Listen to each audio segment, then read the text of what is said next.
The Dow Jones rising slightly this Wednesday, boosted by a pop in Boeing shares while investors continue to take in more positive news on the coronavirus vaccine front. Pfizer releasing the final data on its vaccine candidate with BioNTech, which turned out even better than the initial data. The company said the vaccine was 95% effective in preventing COVID-19 and fended off severe infection in the trial, adding that it plans to submit an application for emergency use within days.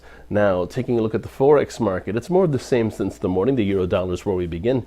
That's under pressure. The British pound US dollar pair sees the upside prevail, and that's in focus. The pair remains on the upside above the support at 132.60 after validating a symmetrical triangle. Long positions above 132.60 are favored, with targets at 133.10 and 133.30 in extension. Moving on, the US dollar Japanese yen pair, that happens to be under pressure, while in the Bitcoin dollar this afternoon, the target level is 17,258, while the pivot point starts at 18,198. And then over in precious metals, gold intraday sees a period of caution. This while silver intraday, that's under pressure and still in focus.